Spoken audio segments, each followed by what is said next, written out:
right, let's mix some paints up today. First of all, you're going to need your paper that you just divided up. You're going to need the primary colors for mixing up, some water for cleaning your brush out. Brushes today, I would use a small to medium-sized brush like these here. You just don't want to use this one right here. That's a little bit too big. And then you also need a paper towel to dry your brush in between when it gets wet. All right, let's get started here.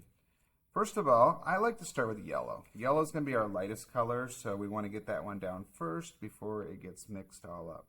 So when you mix on your plate, be careful that you save space because you're going to be doing a ton of mixing throughout on this project. So I'm going to start with yellow here, and yellow is kind of a see-through color, you'll notice here.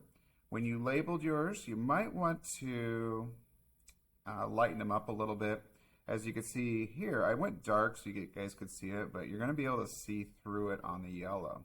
So before you begin, you have to kind of lighten that up either by taking an eraser to it or just, in fact, just going over and doing it lightly. When I work here, the hardest part is right here in the middle. It gets really tiny because the triangles kind of touch each other in the center.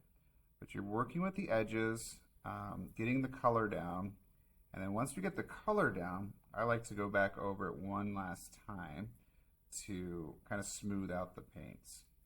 Notice that I have a messy mat underneath. This makes it a lot easier so you don't get it all over the tables and you don't have to worry about getting it on the tables, I guess. All right, now once I've got that down, I'm just going to be able to smooth it out. Okay, smooth it out until it looks pretty good. All right, let's mix up some paints now. We're going to try to get the colors in between blue and yellow. So we have yellow green, green, and blue green. I think today I'm going to start with my yellow green first. So I have my colors here. It's always a good idea to clean your brush out before you begin and dry it with a paper towel. This will ensure that you're starting from scratch and you're going to have a good brush. Then I like to kind of comb up the bristles here, kind of smooth them out so you have a nice brush to work with. So yellow green. So yellow green means a lot of yellow and a little blue. So it's mostly going to be yellow. So we're going to go, I'm going to scoop off to the side here, a little yellow. And then I like to get a lot of that. And then I'm just going to take just a tiny bit of blue and watch what happens. It'll change it quite a bit. It doesn't take a lot of blue to change that up. And I'm actually going to paint with this now in this area right here. And I really like how that yellow-green has turned out.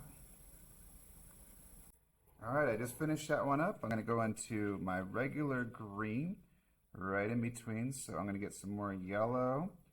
And then this one's going to have more blue in it. So I'm just going to get a little more blue.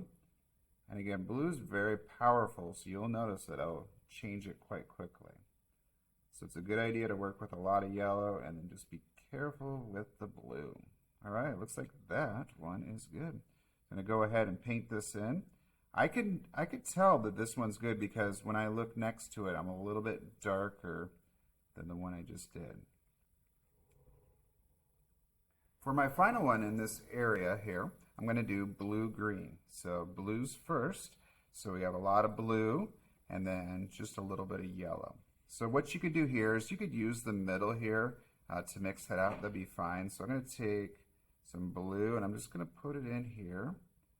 And I'm just going to try to mix that up. It looks pretty good. I might add a little yellow to it. So this is kind of neat to do because you have two colors. You're going to try to hit right in between it. So if it looks too similar to the blue or the green, then that means you need to kind of change it. So this one is actually looking pretty good. But if it was like blue, I would add more yellow to it. If it was too green, then I would add more blue.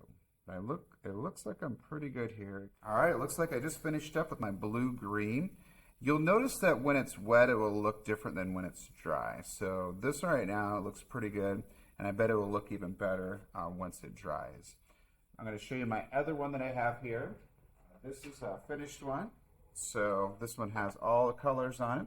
So your goal is to go all the way around, and it works the same way when you get into the other colors. So for example, the blue and the red, you mix up violet, red violet, and blue violet, and then over here you do your oranges with red orange and yellow orange.